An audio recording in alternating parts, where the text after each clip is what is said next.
بسم الله الرحمن الرحيم إن الحمد لله نحمده ونستعينه ونستهديه ونستغفره ونعوذ بالله من شرور أنفسنا ومن سيئات أعمالنا من يهده الله فلا مضل له ومن يضلل فلا هادي له أشهد أن لا إله إلا الله وحده لا شريك له وأشهد أن محمدا عبده ورسوله يا أيها الذين آمنوا اتقوا الله حق تقاته ولا تموتن إلا وأنتم مسلمون يا أيها الذين آمنوا اتقوا الله وقولوا قولا سديدا يصلح لكم أعمالكم ويغفر لكم ذنوبكم ومن يطع الله ورسوله فقد فاز فوزا عظيما أما بعد فإن أصدق الحديث كتاب الله وخير الهدي هدي محمد صلى الله عليه وآله وسلم وشر الأمور محدثاتها وكل محدثة بدعة وكل بدعة ضلالة وكل ضلالة في النار أو كما قال صلى الله عليه وآله وسلم. Hadis yang terakhir itu adalah hadis Ummi Waraqah radhiyallahu anha, bahwasanya Nabi sallallahu alaihi wasallam amaraha an ta'umma ahla dariha. Nabi memerintahkannya untuk menjadi imam kepada ahla dariha, kepada ahli keluarganya ataupun ahla dariha, orang kampungnya. Dan telah pun kita bahaskan tentang hadis tersebut. Dan hadis tersebut bukanlah hujah bagi puak-puak liberal yang menyatakan bahawasanya perempuan boleh jadi imam kepada orang lelaki. Hadis itu khususiat hanya untuk Ummu Waraqah ibn Naufal. Berikutnya, hadis yang ke-344, wa an Anas radhiyallahu anhu anna an-nabiy sallallahu alaihi wa alihi wasallam istakhlafa ibna ummi maktum ya ummun nasa wa huwa a'ma. Rawahu Ahmad wa Abu Dawud wa nahwuhu li Ibn Hibban an Aisyah radhiyallahu anha. Daripada Anas radhiyallahu anhu bahwasanya Nabi sallallahu alaihi wa alihi wasallam istakhlafa ibna ummi maktum. Nabi melantik ibna ummi maktum ya ummun nasa menjadi imam wa huwa a'ma, dan adalah ibnu ummi maktum ini adalah seorang buta, a'ma, dharir. Abdullah ibnu ummi maktum seorang sahabi dharir, seorang sahabi buta, dinisbahkan kepada emaknya Ummu Maktum. Ummu Maktum maksudnya mak kepada si buta lah. Ummu Maktum. Mak dia ni Atikah. Atikah ibn Abdullah al-Makhzumiyah. Mak dia namanya Atikah. Abdullah ibn Ummi Maktum diperselisihkan oleh ulama tentang namanya. Sebahagian menyatakan namanya adalah Abdullah, sebagaimana kat sinilah. Di sini tu Ibna Ummi Maktum. Ahlul Madinah panggil dia Abdullah. Disebut Ahlul Iraq panggil dia namanya Amr. Amr ibn Qais. Orang Madinah panggil Abdullah ibn Qais. Khilaf. Imam Malik meriwayatkan Abdullah lah, sebab dia orang Madinah. Abdullah ibn Ummi Maktum, Abdullah ibn Qais ataupun Amr ibn Qais. Hatta Al-Imam Ibn Hibban menyebutkan namanya Husain. Maka Nabi pun memanggil dia Abdullah, Abdullah ibn Ummi Maktum. Seorang yang turun padanya ayat kepada Nabi sallallahu alaihi wa alihi wasallam sebagai teguran daripada Allah Subhanahu wa taala. Abasa wa tawalla an ja'ahu al-a'ma. Abasa wa tawalla an ja'ahu al-a'ma. Sehinggalah berikutnya, apabila Abdullah ibn Ummi Maktum ni datang kepada Nabi sallallahu alaihi wa alihi wasallam, istadnini, dia nak dekat dengan Nabi atau suruh Nabi dekat dengan dia. Dalam keadaan Nabi pada ketika itu masyghul, sibuk dengan menerangkan Islam, menerangkan akidah kepada orang kafir. disebut dalam riwayat bahwasanya Nabi SAW sedang ada di hadapannya itu Utbah dan juga Syaibah. Kemudian datang Ibnu Ummi Maktum kepada Nabi. Dia dengar daripada jauh Nabi sedang bercakap. Dan dia pun datanglah. Kerana Abdullah Ibnu Ummi Maktum ni dia suka mengaji lah. Wahai Rasulullah, alimni, ajarkan kepadaku mimma 'allamakallah, apa yang Allah telah ajarkan kepadamu. Nabi SAW sebagai ijtihad daripada baginda, pada ketika itu kemungkinan Nabi rasa bahawasanya Abdullah Ibnu Ummi Maktum ni orang dekat, sahabat yang boleh berjumpa dengan Nabi setiap hari pun. Dan pada ketika Nabi bercakap dengan kufar, orang kafir Quraisy pada ketika itu, mungkin Nabi rasa bahawasanya itulah peluang dia nak menyampaikan dakwah. Datang Abdullah ibn Ummi Maktum, maka dia bertanya soalan dan Nabi tak jawab. Sehingga turun abasa wa tawalla. Dalam riwayat Nabi SAW, bila Abdullah ibn Ummi Maktum ni, dia nampak, dia kata, ahlan, selamat datang kepada rajulun au amman atabani fihi rabbi, yang mana orang yang telah menyebabkan Allah menegur aku. Abdullah ibn Ummi Maktum ni awal Islamnya, masuk awal Islamnya, dan antara yang awal berhijrah ke Madinah. Dikatakan bahawasanya awal-awal yang datang ke Madinah Mus'ab ibn Umair, kemudian lepas daripada itu datang Ibnu Ummi Maktum. Abdullah ibn Ummi Maktum, maka dia ni alim, seorang yang alim, seorang yang ialah orang buta, duduk sekali selalu dengan Nabi, belajar daripada Nabi, maka dia jadi orang alim. Abdullah bin Ummi Maktum selalu dengar kat Nabi ni, dan dia antara orang awal yang juga sampai ke Madinah dan mengajarkan Al-Quran. Mengajar Al-Quran kepada orang Madinah. Abdullah ibn Ummi Maktum radhiyallahu an.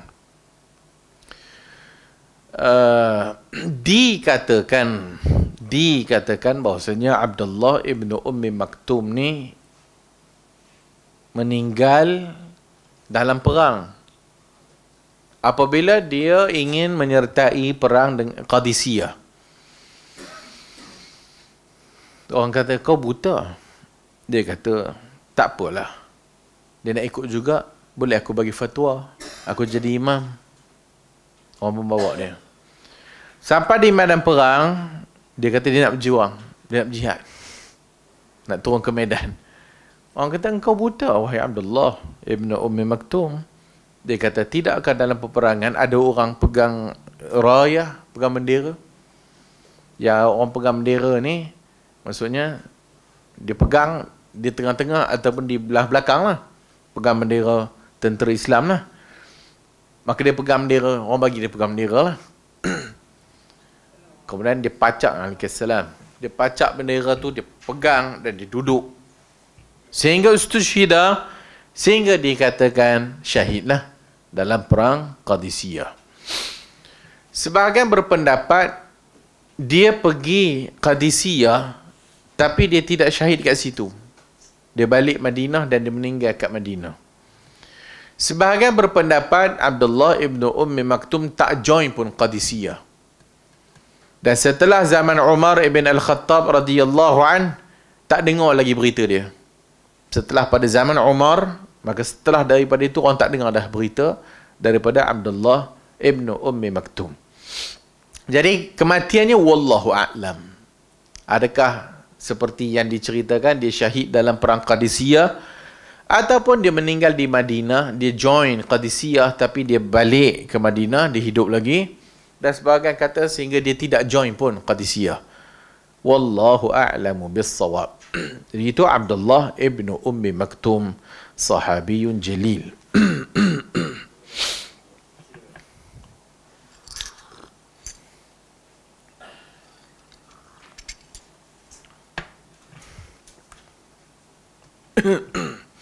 Apabila Nabi SAW keluar Madinah, ada hal, ada urusan, maka Nabi melantik Abdullah bin Ummi Maktum pengganti dia, naib. Ganti jadi imam, ganti urusan orang muslimin, nak fatwa ke tak fatwa ke, maka Abdullah ibn Ummi Maktum. Sebahagian kata 2 kali Nabi keluar dan Nabi lantik dia, sebahagian kata sehingga 13 kali Nabi lantik dia. Lepas Nabi keluar, ataupun bila ada Nabi ada urusan luar, ataupun pergi berjihad, ataupun keluar, maka yang menggantikan Nabi sebagai imam dan sebagai pengurus kepada urusan kaum muslimin, sebagai nak bagi fatwa dan sebagainya, adalah Abdullah ibn Ummi Maktum.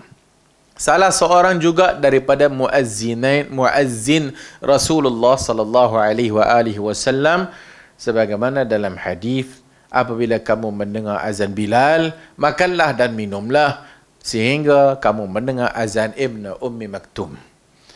Ibn Ummi Maktum azan. Ibn Ummi Maktum jadi imam dalam keadaan dia buta. So ini sahabat Abdullah Ibn Ummi Maktum ataupun Amr Ibn Qais. Itu khilaf di kalangan para ulama, dan nama Abdullah Ibn Ummi Maktum. Jadi hadis ini sahih, diriwayatkan oleh Abu Dawud Al-Baihaqi dengan sanad yang hasan. Dalil menunjukkan bahawasanya sihhatu imamatil a'ma hatta bil mubsirin, sahihnya keimaman seorang buta. Seorang buta boleh menjadi imam, dan sahih. Hatta sehingga dia menjadi imam kepada orang yang celik atau orang yang tak buta. Dan didahulukan dia madama annahu a'lamul hadirina bil Qur'ani was sunnah. Dan kalau yang ada yang buta itulah yang paling alim, paling faham Quran, paling ada hafal Quran, paling tahu tentang sunnah, maka dia tetap yang utama untuk didahulukan ataupun dikedepankan sebagai imam. Wa afdaluhum bit tuqa was salah. Innama yukhsha min adami. Sebagai para ulama menyatakan makruh dan sebagainya disebabkan oleh kerana orang buta boleh jadi kemungkinan akan ada problem dari sudut menjaga kebersihan, najis dan sebagainya disebabkan buta, tapi itu tidak zahir lah. Itu tak semestinya. Bahkan ada orang buta lebih bersih daripada orang yang celik. Orang celik pun kadang-kadang kencing tak basuh. Qaddama an-Nabi sallallahu alaihi wasallam Ibn Ummi Maktum lil imamati, dan Nabi mendahulukan ataupun mengkedepankan Ibn Ummi Maktum untuk jawatan imam ataupun sebagai imam kepada kaum muslimin ketika mana ketiadaan Rasulullah sallallahu alaihi wasallam. Antara sebabnya kerana Abdullah ibn Ummi Maktum antara yang awal masuk Islam. Dia antara yang awal masuk Islam. Dan dia di kalangan orang-orang yang muhajirin al-awwalin. Orang-orang yang awal berhijrah. Sebagaimana hadis yang telah lalu. A'lamuhum bil Quran. Kemudian sunnah. Kemudian orang yang lebih dulu hijrah. Kan? Lebih dulu masuk Islam. Maka dia dikedepankan. Wahuwa minal qurra'i wal ulama. Dan Abdullah ibn Ummi Maktum ini adalah qurra'. Qari.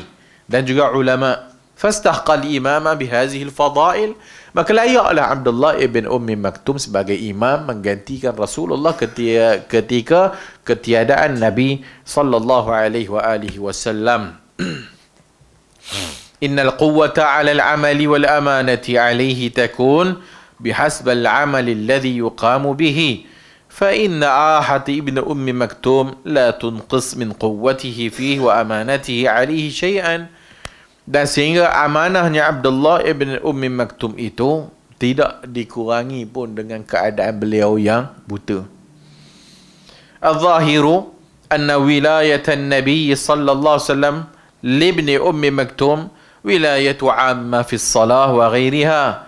Falahu an yufti wa lahu an yaqdiya baina an-nas wa yudiru ahwal muqimin fil Madinah, wa bihadha tasih wilayat al-a'ma 'ala al-qada'i wal-futya wa ghairi zalika. Secara zahir hadis menunjukkan bahawasanya lantikan Nabi SAW kepada Ibnu Ummi Maktum adalah wilayah ammah, wilayah umum, iaitu di dalam salat ataupun di dalam mengepalai salat wa ghairiha, maksudnya umum. Salat pun boleh, dari sudut nak berfatwa, dari sudut jadi qadi, yuqdi bainan nas, ada isu antara dua orang dan sebagainya, ataupun jadi hakim. Hakim buta, boleh ke tak boleh? Boleh. Mufti buta, boleh ke tak boleh? Boleh. Wa yudiru ahwal muqimin fil Madinah, menguruskan hal keadaan orang-orang di Madinah yang tinggal ataupun yang ditinggalkan ketika mana? Ketiadaan Nabi. Maka sahih wilayatul a'ma, sahih wilayah orang buta ni alal qada'i, sama ada qada ni maksudnya kehakiman ataupun fatwa dan juga yang lain-lainnya. Seorang buta boleh jadi pemimpin. Innal maqamat ad-diniyah wal qiyadat al-islamiyah la tunalu illa bihadhihi al-mu'ahhilat min al-ilm an-nafi' wal istiqamah wat taqwa. Maka dalam Islam ni, sesuatu yang dipanggil qiyadah, kepimpinan itu adalah orang yang berkeahlian dari sudut ilmu, dari sudut istiqamah, dari sudut taqwa kepada Allah Azza wa Jalla, maka dia adalah orang yang layak untuk memimpin walaupun buta. Hadhihi al-mizah al-'azimah was-siqatu al-kabiratu minan nabi, maka ini adalah al-mizah, mizah keistimewaan yang besar dan juga kepercayaan yang besar dari Nabi kepada sahabi ini, dan tu'tabar min manaqibi al-kibar, dan juga dikira bahasanya manaqib ni maksudnya keadaan, mansab, kedudukan Ibnu Ummi Maktum yang besar ni. Fahiya siqatun mu'ayyidatun bil ismatin nabawiyah, dan dia adalah seorang yang siqah. Fahiya kasyahadatin nabawiyah ala salahihi, dan juga dengan Nabi melantik beliau untuk mengepalai imam ataupun untuk mengurus urusan orang-orang beriman ataupun urusan orang Madinah, rakyat, ketika mana Nabi tak ada, menunjukkan bahawasanya itu adalah suatu pengiktirafan Nabi kepada Abdullah ibnu Ummi Maktum radhiyallahu anhu.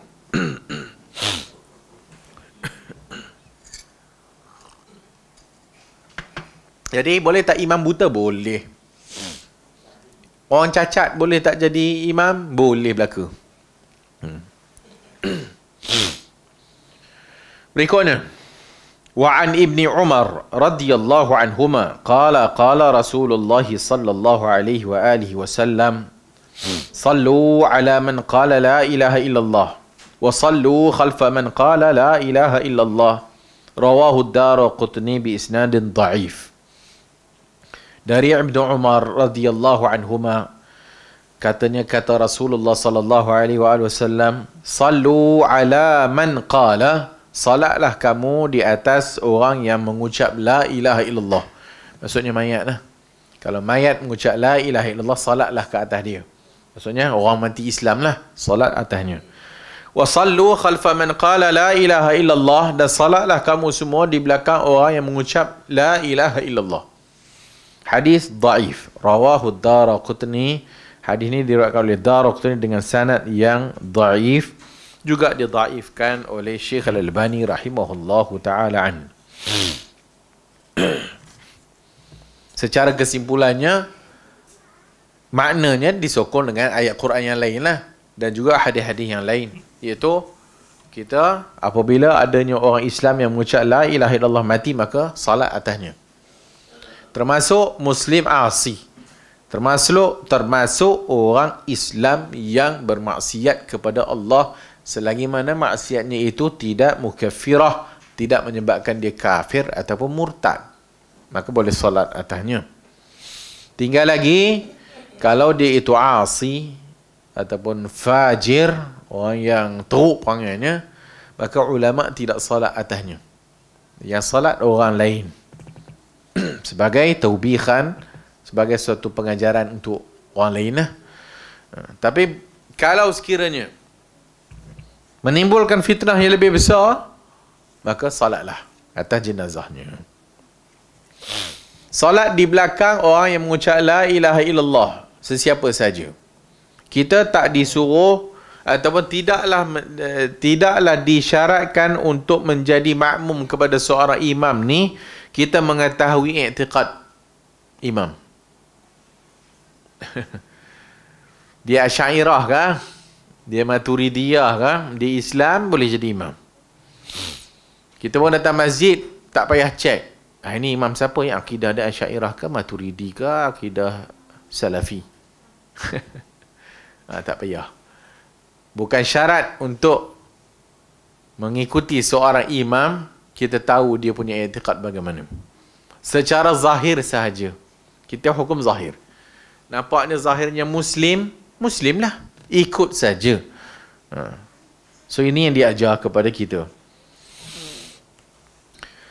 وعن علي بن أبي طالب رضي الله عنه قال قال رسول الله صلى الله عليه وآله وسلم إذا أتى أحدكم الصلاة والإمام على حال فليصنع كما يصنع الإمام رواه الترمذي بإسناد ضعيف.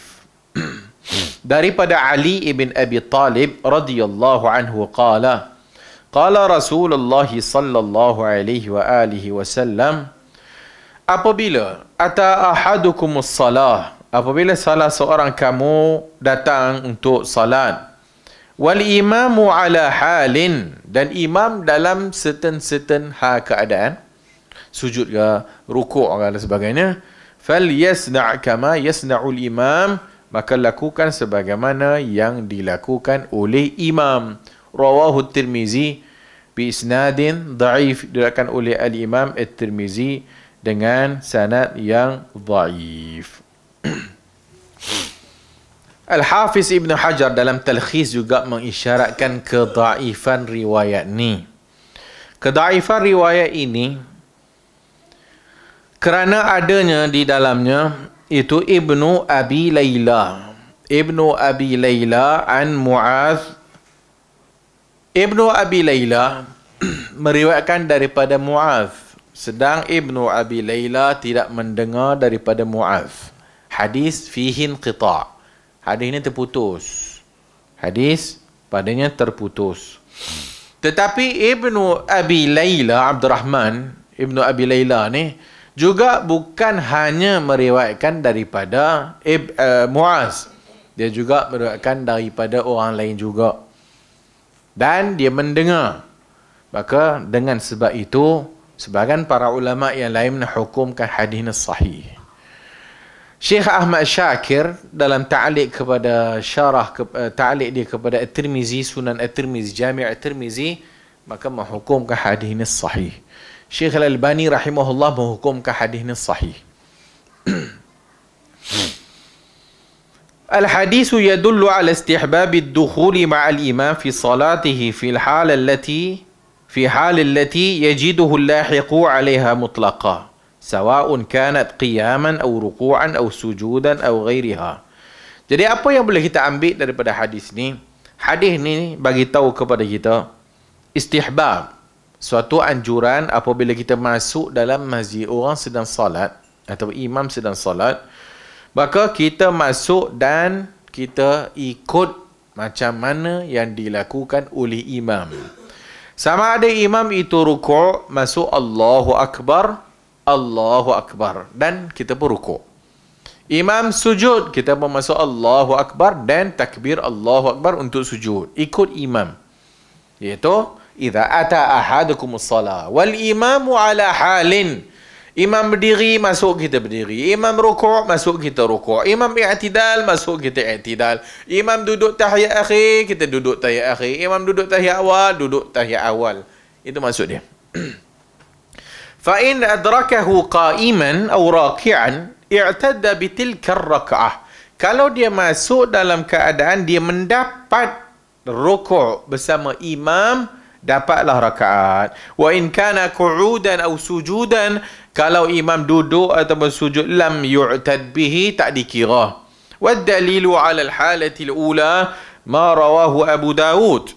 Dalilnya apa yang diriwayatkan oleh Abu Dawud, man adraka ar-ruku' faqad adraka as-salah. Siapa yang dapat rukuk bersama imam, maka dia mendapat salat. Maksudnya dia dapat rakaat tu.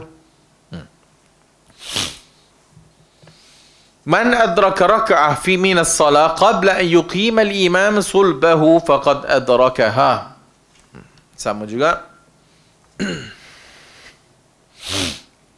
Dan juga hadis yang kedua, idza ji'ta wa nahnu sujud fala ta'tadduha syai'an. Apabila seorang masuk imam sedang dalam keadaan sujud, maka tak dikiralah. Maka dia kena tambah satu. Dia kena tambah satu. Hadis ni sahih, juga diriwayatkan daripada sahabat-sahabat yang lain seperti Muaz ibn Jabal dan sebagainya. Asalnya dulu, waktu awal-awal, zaman masuk Islam awal atau waktu awal, bila masuk masjid, Nabi tengah salat ataupun orang sedang salat, masuk masjid, dia bertanya hak makmum, hak yang belakang sekali lah, dah rakaat ke berapa dah? Tanya. Ataupun dah tertinggal berapa rakaat ni? Maka mereka bagi syarat. Satu. Atau bagi syarat dua. Maka sahabat yang masuk, bila ditanya, maka dibagi syarat sama ada satu rakaat tertinggal ataupun dua. Maka mereka akan salat dulu. Kat luar dulu. Maksudnya tak masuk jemaah lagi. Salat rakaat yang dia tertinggal. Kalau dia tertinggal satu rakaat, satulah. Kalau dia tertinggal dua rakaat, maka dia dua lah. Lepas habis dia dua tu, baru dia join. Baru dia masuk. Tapi Nabi bacaannya panjang. Kan? Nabi bacanya panjang. Itu zaman awal lah. Sehingga satu hari Muaz ibn Jabal masuk. Nabi sedang salat. Dan dia kata, aku tak mau menyelisihi Rasulullah. Dia masuk dan dia buat sebagaimana yang Nabi buat. Maksudnya kalau Nabi tengah rukuk, dia masuk, dia rukuk. Lepas habis imam bagi salam, dia tambahlah. Sebab yang tadi tak dikira, tak dapat. Awal dulu sebelum, mereka sembahyang dulu kat luar. Dah berapa tinggal dah? Dua. Allahu Akbar. Sembahyanglah 2 rakaat. Dah 2 rakaat baru join Nabi.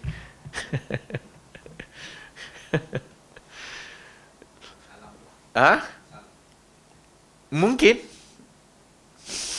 Wallahu alam. Kemungkinan. Kemudian baru dia join. Join yang baki lah. So kalau dia tinggal 2, ada lagi 2, dia join yang 2 yang baki.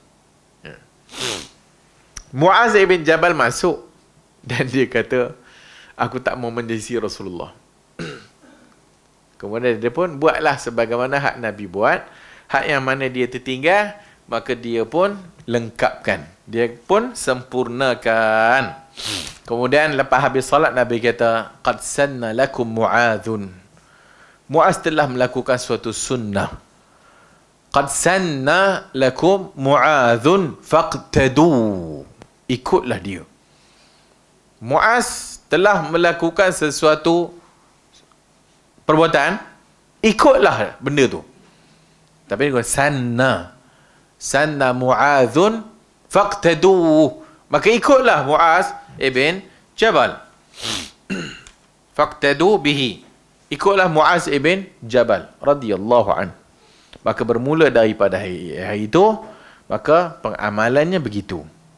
Maksudnya hadis ni bertepatan dengan hadis bab yang kita baca, iaitu idza ata ahadukumus salah wal imamu ala halin falyasna' kama yasna'ul imam. Apabila kamu masuk dalam salat dan imam dalam keadaan tertentu, maka ikutlah apa yang imam buat. Maka hadis ni bertepatan dengan hak riwayat yang tadi. Maka hak ni para ulama sebut, riwayat yang Muaz ibn Jabal tadi itu menasahkan sebelum, perbuatan sebelum. Dia menasahkan perbuatan awal yang tadi tu, iaitu dia orang salat 2 rakaat yang mana tertinggal tu kat luar dulu, berikutnya lepas habis salat baru join dengan Nabi. Dinasahkan dengan hadis idza ata ahadukumus salah wal imamu ala halin falyasna' kama yasna'ul imam. Dan juga Nabi kata kepada Muaz, iaitu Muaz telah pun masanna lakum Muazun, Muaz telah pun buat suatu sunnah, maka hendaklah kamu mengikutnya. Al-Imam Muzani kata, bukan maksud Muaz ibn Jabal buat suatu sunnah yang tak pernah diajar oleh Nabi. Dah. Kemungkinan sebelumnya Nabi telah pun memberitahu kepadanya. Kemungkinan Nabi telah bagi tahu kepada Muaz. Dah ajar dah kepada Muaz. Kemudian jadi benda tu Muaz buat. Dan Nabi kata, telah pun sanna lakum Mu'adun faqtadu bi. Ikut dia. Dia dah ikut sunnah dah tu. Wallahu a'lamu bis-shawab. Jadi adalah merupakan kesalahan orang yang masuk salat jamaah, imam sujud, dia tunggu sampai rakaat berikutnya baru dia masuk. Salah. Itu adalah kesalahan. Masuk masjid, dia pun tunggu. Imam tu pun tahiyat awal.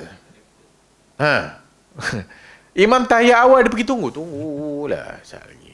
Tengok handphone dulu. So, itu adalah suatu kesalahan. So, bila masuk Allahu Akbar, terus masuk, ikut apa jua keadaan imam. So, imam tengah rukuk, Allahu Akbar, rukuk. Dapat rukuk, dapat rakaat. Imam tak dan, kita tak dan nak ikut imam rukuk, kita buat Allahu Akbar, imam dah bangkit dah. Kemudian, dapat, ataupun Allahu Akbar, kita pun terus ingat tidak lah. Sebab tak dapat rukuk dengan imam. So, rakaat tu tak dikira. Nanti tambah lagi. 1. Begitu juga sujud dan sebagainya. Sujud pertama ke, sujud kedua, tak kisah. Sujud pertama, sujud kedua. Tahiyat awal ke, tahiyat 2 ke, tahiyat 3. Tak kira. Ikut je. Kan?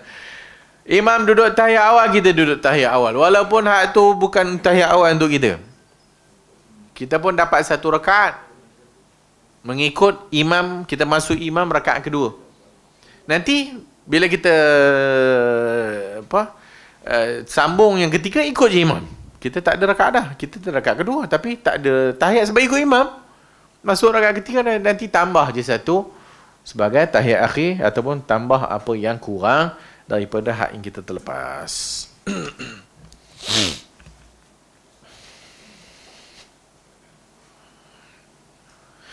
الداخل مع الإمام في حال القعود أو في حال القعود والسجود وإن لم يدرك الركعة فقد أدرك فضيلة هذا العمل الذي يعتبر عبادة في نفسه وأدرك متابعة الإمام وأدرك فضيلة المبادرة من حين دخول المسجد. Orang yang masuk bersama dengan imam dalam keadaan qu'ud, duduk, wasujud, sujud, walaupun dia tak dapat kira rakaat itu untuk dia, tetapi dia mendapat kelebihan fadilah al-amal dengan benda ni. Dia dapat kelebihan ikut sunnah. Kenapa buat? Sebab sunnah.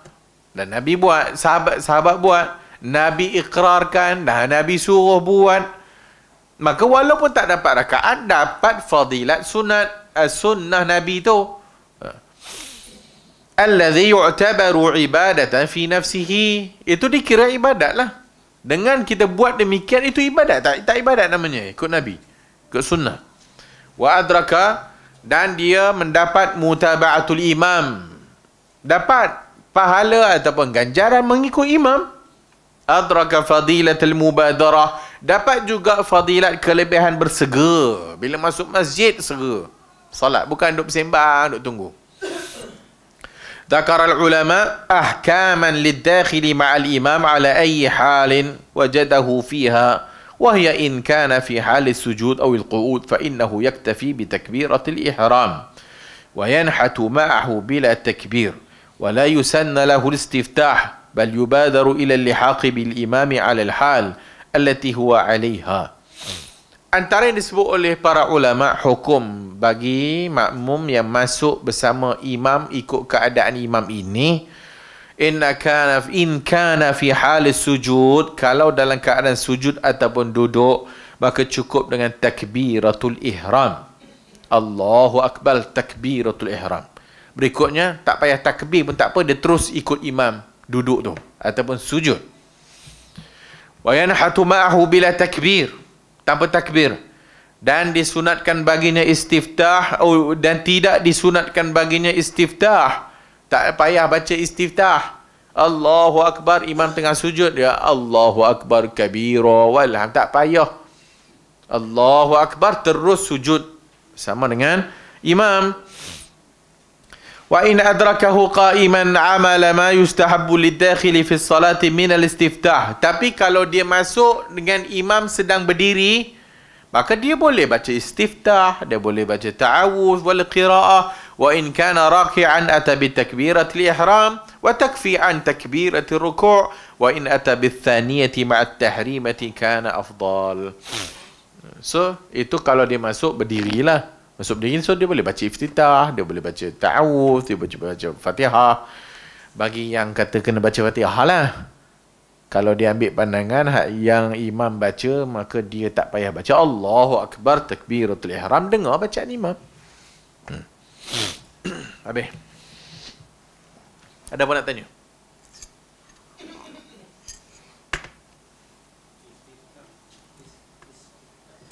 Iftitah boleh, istiftah boleh. Boleh. Sama ada sebut iftitah atau istiftah. Doa istiftah ataupun doa iftitah.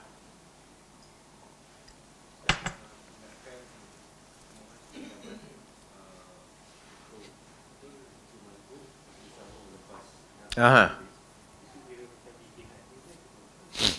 Macam disebut tadi. Apa maksud Nabi kata qad sanna lakum mu'adzun?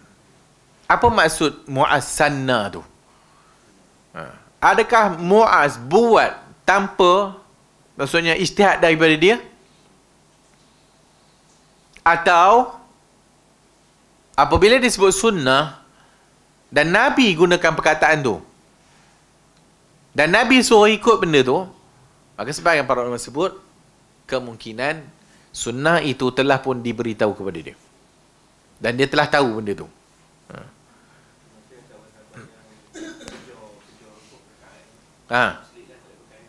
Yang mana? Oh, itu sebelum. Sebelum adanya hadis ini dan sebelum Nabi sebut Mu'az punya kes ni, mereka buat macam tu. Itu pengamalan dia. Tanya dulu. Oi. Dah rakaat ke bawah? Orang yang depan tu buat isyarat. Jangan cakap dua. Buat isyarat. Dua. Boleh tak buat isyarat? Boleh. Macam kita sebut sebelum ni, orang bagi salam kan? Assalamualaikum. Jawablah. Janganlah waalaikumsalam. Jawab dengan isyarat. Ada orang tanya, kunci kereta kat mana? Kita nampak, tunjuklah. Nak tunjuk. Boleh. Dia tak membatalkan solat. So, Mu'az buat, kemungkinan telah pun tahu itu cara yang sepatutnya. Maka dengan ada riwayat tersebut, maka para ulama sebut dia nasakh kepada hak yang amalan sebelum.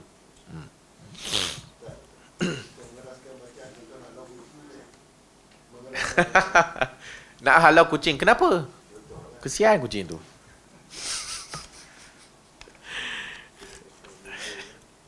Rasanya tak ada keperluan kot. Ha?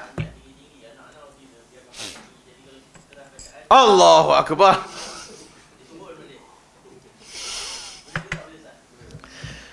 Kau selagi mana dia menyebut Allahu Akbar, dia menyebut tasbih, dia tak kata oi oi oi oi. Tak batal lah solat dia. Kalau dia kata turun turun turun, batal lah. Wallahu a'lam. Nabi biar, Nabi tak halang. Tapi tengok keadaan kan. Kan boleh berjalan? Boleh jalan tak? Kita nampak dah anak kita tu buat something yang bahaya tu, jalanlah ke depan, angkat dia. Tak apa, semayang.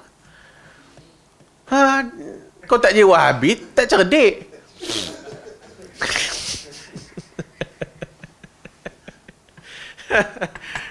So boleh jalan, angkat dia. Kalau dia nak pegang benda yang bahaya ke, angkat. Ataupun alihkan benda yang bahaya tu.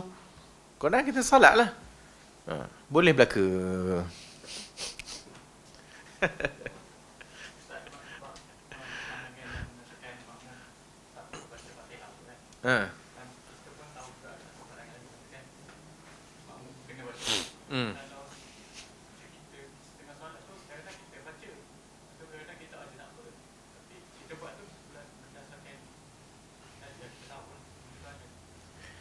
Wallahualam, dua-dua ada dalil yang kata kena wajib baca Fatihah, juga dalil yang kuat, la salata liman lam yaqra bi Fatihatil Kitab ke, yang digunakan oleh Asy-Syafi'i, pun ada dalil. Kalau dia diam atas dasar imam membaca pun ada dalil. Bahkan dalam satu solat itu pun, pada rakaat pertama, kedua kita tak baca, rakaat ketiga dan empat pun kita baca. So dia, wallahualam, bendanya luas. Al-amru fihi wasi'. Mana-mana pun okey. Wallahu a'lamu bis-shawab.